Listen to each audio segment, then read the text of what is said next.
Quranilərin, yəni hədis inkarçıların digər şübhələrindən deyirlər ki, əgər hədislər səhihdirsə, Peyğəmbər sallallahu aleyhi və səlləmin Mədinədə 10 ildə verdiyi bu qədər xutbə haradadır? Nə üçün hədislərdə yoxdur?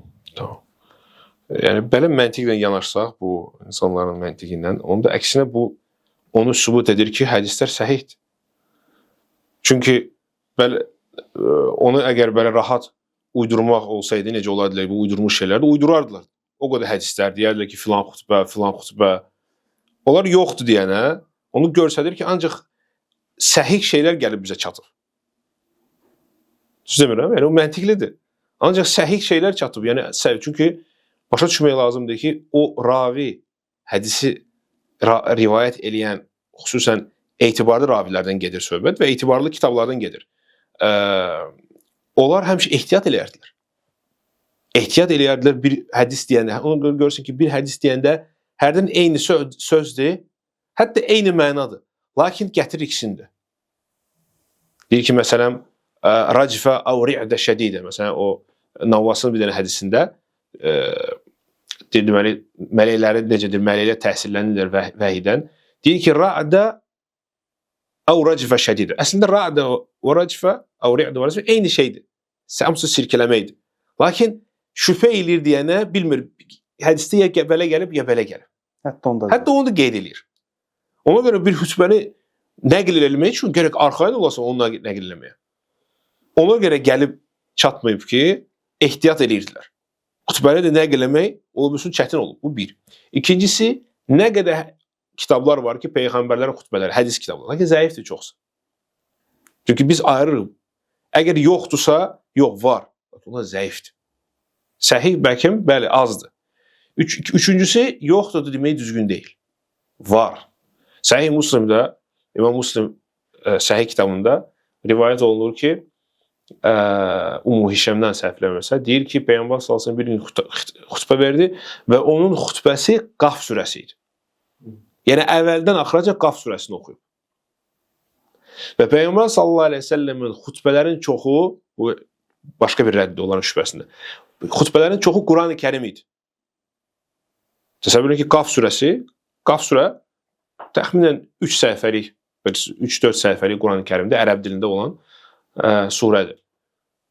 Yəni bir xutbəsi 3-4 səhifə idi. Və bunu sahabələr tətbiq edərək özləri də xutbələrin çoxusu Quran oxuyardılar. Ona görə Peyğəmbər sallallahu əleyhi və səlləm başqa bir hədisdə buyurur ki, düzgün İslamı başa düşməkdən xutbələri qısaldmaq və orada olan namazı uzun qılmaqdır. Cümədə yəni. Ona görə Peyğəmbər sallallahu əleyhi və səlləm bu əməllər çoxsu bugün az tətbiq olunur.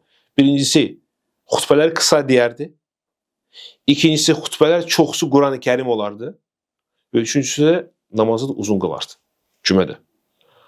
Ona görə bir çox sahabələr, səhih rivayətlər var. Onlar xutbə verəndə Quran surələri oxuyardılar. Quran surələri oxuyardılar. Həmçinin məsələlərdən başa düşmək lazımdır ki, ümumiyyətlə hədislər rivayət necə olunub da, onlar o belə deyil axı 24 saat ərzində Peyğəmbər sallallahu əleyhi və səlləm yanında kamera işləyirdi, ya kimsə diktafon saxlayırdı ki, danışanda hər şey yazılırdı. O belə deyil.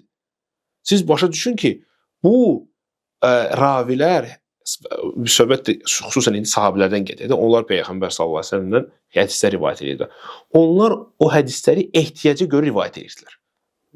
Onlar Peyğəmbər sallallahu əleyhi və səlləmdən hər sözünü rivayət etmirdilər. Məlum olan şeyi demirdilər. Və hətta hər yerdə demirdilər. Görürsən ki, bir ehtiyac oyanırdı. Nəsə bir insanlarda sual yaranırdı. Bilmirdilər. Yaddan çıxmır. Dedi ki, hə, mən Peyğəmbər eşitmişəm ki, belə-belə eləyib. Və yaxud da mənə Peyğəmbər sallallahu əleyhi və səlləm bunu öyrətdi. Və yaxud da biz onunla çıxanda, məsələn, səfərə o dəstəmaz belə aldı. Çünki görəndə ki, insanlar neysə unudublar, ya düzgün başa düşmürlər. Yəni, bu hədislərin rivayəti ehtiyaca görə olub.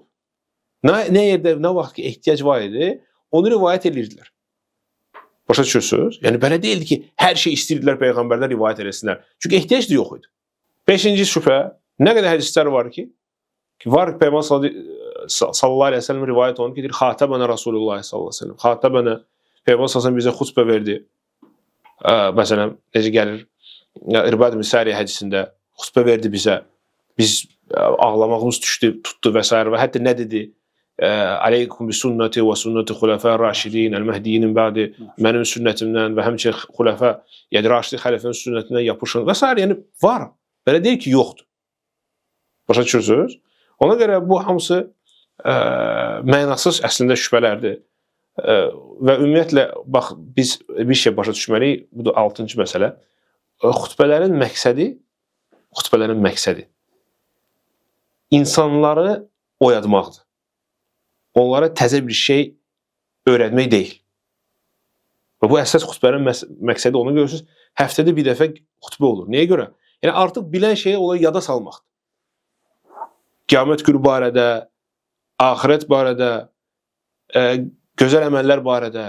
Ona görə dərsdən həmişə xutbə fərqlənir. İndi də. Və bu səbəbdən də Peyğəmbər sallallahu əleyhi və səlləm xutbələrin çoxsunu Qurani-Kərim oxuyardı. Onlara yada salardı. Axirəti, qiyaməti, hesabı və ona görə təzə bir şey orada deməzdi. Çoxu elə Quran-Kərim idi. Heç ehtiyac yoxdur ona görə onu nəsə nəql eləmək. Başa düşürsünüz? Ona görə bu hamısı yəni əslində mənasız şübhələrdir.